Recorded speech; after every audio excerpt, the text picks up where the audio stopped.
नमस्कार प्रिय विद्यार्थियों, आज है अप्रैल महीने की पहली तारीख और दिन है सोमवार। मेरा नाम है बलदेव महर्षि।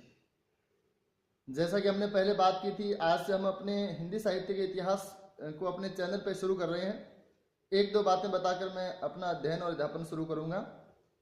पहली बात तो यह है कि आप इस पूरे मैटर के दौरान मैं आपके मनोरंजन की और बोर होने की कोई गारंटी नहीं दे सकता, लेकिन इस बात की गारंटी लेता हूं कि आप अगर शुरू से लेकर आखिर तक इसके साथ बने रहते हैं तो मैं इतनी मेहनत कर रहा हूं कि हिंदी साहित्य के इतिहास में इसको सुनने के बाद और इसमें दिखाए गए तथ्यों को रटने के बाद आपको अन्य किसी प्रकार की पुस्तकें पढ़ने की आवश्यकता नहीं रहेगी। और इसमें मैं थोड़ा सा टेक्निकली कमज़ोर हूं क्योंकि मुझे इन चीज़ों का ध्यान नहीं है, मैंने शुरू किया है। तो आप वीडियो को देखें और जो भी सुझाव हो तो या तो मुझे पर्सनली भेजें या उसके बारे में कमेंट करें। तीसरी बात मैंने कही थी प्रश्न पूछने की, तो आप जो भी टॉपिक पढ़ाया जाए उससे संबंधित प्रश्न है वो कमेंट में नीचे लिखें और अन्य कोई प्रश्न नहीं करें। बात चल रही है इतिहास की परंपरा की और आप अगर भक्ति काल का प्रश्न करेंगे तो वो थोड़ा सा अनुचित होगा, इसलिए आप टॉपिक के ऊपर बात करें। तो इन दो तीन बातों के साथ मैं अपना आज पहला टॉपिक शुरू करता हूँ, हिंदी साहित्य के इतिहास दर्शन के बारे में और उसकी परंपरा के बारे में। तो सभी विद्यार्थी अपने पास में कोई नोटबुक या ऐसा लेकर बैठे और वीडियो को रोक रोक के नोट्स बना सकते हैं। हम शुरू करते हैं। सबसे पहले इतिहास दर्शन की बात करें। सबसे पहला सवाल ये उठता है कि वास्तव में इतिहास है क्या। सामान्य इतिहास का मतलब है कि ऐसा हुआ था या ऐसा हुआ है, यानी हम ये समझते हैं कि हमारा वर्तमान प्रतिपल प्रतिक्षण अतीत में बदलता जा रहा है और यही अतीत जिसमें हम कभी कभी पुराने पद चिन्हों के सहारे लौटते हैं हमारा इतिहास कहलाता है।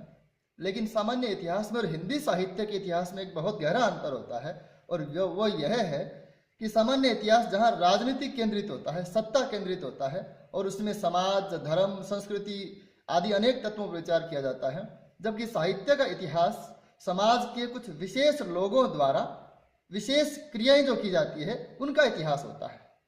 तो इसमें कुछ विशिष्ट लोगों की विशिष्ट क्रियाओं का अध्ययन किया जाता है और इसमें अनेक विद्वानों ने साहित्य के इतिहास के दर्शन पे चर्चा की है। ये सामान्य टॉपिक है, मैं इस पे ज़्यादा विस्तार से नहीं जाऊंगा।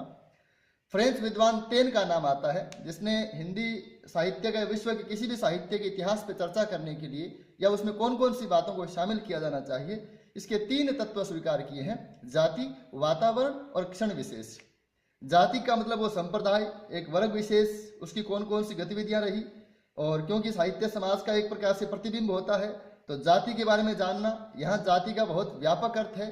और किसी वर्ग का अध्ययन करना कि वो किस प्रकार था, किस प्रकार के रीति रिवाज थे, कौन से उसके संकट थे, कौन से उसके सामने चुनौतियां थी, उसका अध्ययन होना चाहिए। वातावरण का मतलब है तात्कालीन जो युग है उस समय कैसा परिवेश था, किस प्रकार का वातावरण था। और एक क्षण विशेष जिसमें कोई साहित्यकार साहित्य की रचना करता है उसका अध्ययन किया जाना चाहिए। हडसन ने इस 10 की आलोचना करते हुए कवि के व्यक्तित्व को पर्याप्त महत्व दिया, क्योंकि किसी भी साहित्य की रचना करते समय कवि का व्यक्तित्व वो भी काफी महत्वपूर्ण चीज हो जाती है। लेकिन गणपति चंद्र गुप्त ने अपना जो वैज्ञानिक इतिहास लिखा है उसमें उन्होंने अपना जो इतिहास है वो कहते हैं कि मैंने अपना इतिहास और विकासवाद के सिद्धांत पर लिखा है और विकासवाद के सिद्धांत को उन्होंने 5 सूत्रों में विभाजित किया है। वो 5 सूत्र आपके सामने दिखाई दे रहे हैं। प्राकृतिक सृजन शक्ति, इसका मतलब है नैसर्गिक प्रतिभा जिसके दम पर कवि कविता लिखता है, साहित्य का रचना करता है। परंपरा, गणपति चंद्रगुप्त का मानना है कि कोई भी साहित्यकार अपने से पूर्व की परंपरा से बिना प्रभावित हुए नहीं रह सकता, इसलिए परंपराओं का भी अध्ययन होना चाहिए। जब हम बात करते हैं छायावाद की तो प्रतीकों की बात करते हैं, रहस्यवाद की बात करते हैं तो हमें पीछे लौटना पड़ता है। जब हम बात करते हैं संत साहित्य की तो हमें नाथों और सिद्धों की ओर लौटना पड़ता है, ये परंपरा है। वातावरण यानी तत्कालीन परिस्थितियां, जिसका रामचंद्र शुक्ल ने अपने इतिहास में काफी महत्व दिया है योगीन चेतना को, तो वातावरण का अध्ययन आवश्यक है। द्वंद्व, ये साहित्य में एक बड़े काम की चीज है कि जब 2 विपरीत चीजों के मध्य द्वंद्व होता है तभी एक साहित्य का सृजन होता है।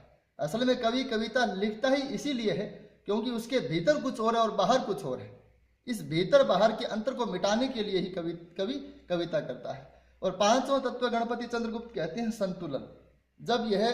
जब बाहर और कवि के भीतर और बाहर का मामला एक हो जाता है, संतुलन कायम हो जाता है, तब कविता में या साहित्य में ठहराव आ जाता है। तो इनके अनुसार हमें किसी भी साहित्य के इतिहास को अध्ययन करते समय इन 5 तत्वों को समाहित करना चाहिए। आगे अब बात करते हैं इतिहास लेखन की पद्धति की। इतिहास लेखन की मुख्यतः 4 पद्धतियां मानी जाती हैं। इसमें पहली है वर्णानुक्रम। वर्णानुक्रम यानी अल्फाबेटिक, यानी वर्ण के अनुक्रम में जब कवियों का इतिहास लिखा जाता है तो इसमें सभी कवियों को एक साथ रख दिया जाता है और कवियों के नाम के अनुसार, वर्ण के अनुसार उनका क्रम रखा जाता है। तो ये थोड़ी सी अवैज्ञानिक पद्धति मानी जाती है। इसमें केशव और कबीर भले ही बहुत काल के मामले में बहुत दूर दूर हों, लेकिन एक साथ आएंगे। गारसा दत्तासी और शिव सिंह सेंगर ने इस पद्धति से इतिहास लिखा है। कालानुक्रम यानी काल, इसमें किसी भी कवि या साहित्यकार की जन्म तिथि को आधार बनाकर उस कवि का क्रम निर्धारित किया जाता है। मिश्रबंधु और ग्रियर्सन ने अपने इतिहास इस विधि से लिखी हैं। इन दोनों ही विधियों में एक बड़ी समस्या है कि किसी भी इतिहास में कवियों के विवरण के साथ साथ उस समय के युग की प्रवृत्तियों का और कवि के काव्य की प्रवृत्तियों का विश्लेषण अति आवश्यक है, जो दोनों पद्धतियों में नहीं हो पाता। इसलिए दोनों ही पद्धतियां दोषपूर्ण हैं। इसमें अधिकतम यही प्रश्न आ सकता है कि किस व्यक्ति ने इन पद्धतियों में अपना इतिहास लिखा है। तो वर्णानुक्रम में 2 नाम है, गारसा दत्तासी और शिव सिंह सेंगर। कालानुक्रम में 2 नाम है, मिश्रबंधु और ग्रियर्सन। वैज्ञानिक पद्धति असल में तथ्यों को एक साथ इकट्ठा करते हुए और पूरी तरह से निरपेक्ष एवं तटस्थ रहते हुए तथ्यों को क्रमबद्ध एवं सुव्यवस्थित संग्रह वैज्ञानिक इतिहास कहलाता है। इस परिभाषा पर पूरी तरह से खरा उतरने वाला इतिहास मुझे नहीं लगता शायद अब तक कोई लिखा गया है, क्योंकि साहित्य के इतिहास में तटस्थ रहना एक बहुत बड़ी चुनौती है। विधेयवादी और विधेयवादी पद्धति ही हिंदी साहित्य के इतिहास के लिए सबसे उपयुक्त विधि मानी गई है। विश्व में इसके जन्मदाता है वो तेन है और हिंदी साहित्य में इसका प्रवर्तक है वो रामचंद्र शुक्ल माने जाते हैं। विधि का मतलब होता है जो उचित है। तो विधेयवादी पद्धति का अर्थ ये हुआ कि जैसा कि होना चाहिए। असल में हिंदी साहित्य के इतिहास में क्या होना चाहिए? कवि का इतिवृत्तात्मक परिचय, यानी कवि का जन्म, मृत्यु, उसकी रचनाएं, इसके साथ साथ उस समय की प्रवृत्तियों का विश्लेषण किया जाना चाहिए। कवि ने ये बात, ये कविता किस परिवेश में कही, किस विचारधारा के तहत कही और कौन सी ऐसी परिस्थितियां थी जिससे वो काव्य धारा वो उत्पन्न होती है। तो इन सब का अध्ययन करना हिंदी साहित्य के इतिहास में होना चाहिए, जो कि विधेयवादी पद्धति में होता है। यह सर्वाधिक उपयुक्त विधि मानी जाती है। तो ये 4 मुख्यतः इतिहास लेखन को है साहित्य इतिहास की परंपरा। इसमें हम ये देखते हैं कि सबसे पहला हिंदी साहित्य का इतिहास किसने लिखा, उसके बाद में कौन कौन से इतिहास आए, और इसमें एक प्रश्न निश्चित रूप से आता है। ये जो पूरा टॉपिक है, इसमें किसी भी पेपर में, कोई भी आप पेपर देंगे भारतवर्ष में, तो उसमें से एक प्रश्न निश्चित रूप से आता है। तो असल में यहाँ से एक महत्वपूर्ण टॉपिक स्टार्ट होता है। हम इसमें 2 प्रकार की बातें रखेंगे। कुछ ऐसे चुनिंदा इतिहास ग्रंथ है जिसके बारे में पूरी जानकारी, उनका पूरा विश्लेषण होगा, और कुछ का केवल आपको नाम याद करना है।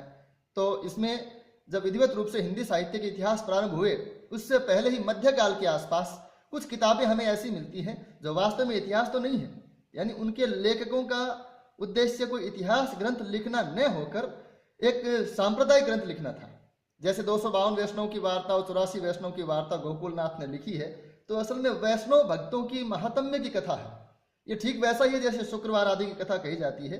तो वैष्णव भक्तों की एक प्रकार से महिमा का गुणगान इसमें किया गया है, लेकिन फिर भी हमें उनसे ऐसी काफ़ी जानकारियाँ मिलती है, काफ़ी ऐसी सूचनाएं मिलती हैं जिनसे हमें उस परिवेश को, उन भक्तों को समझने में, उनके कविता को समझने में हमें सहायता मिलती है। ऐसी भक्तमाल है, कालिदास हजारा, भक्त नामावली ध्रुवदास जिनने लिखी, ये रचनाएं काफ़ी महत्वपूर्ण है। इन रचनाकारों के नाम बार बार पेपर में पूछे जाते हैं, लेकिन असल में यह साहित्य इतिहास ग्रंथ नहीं है।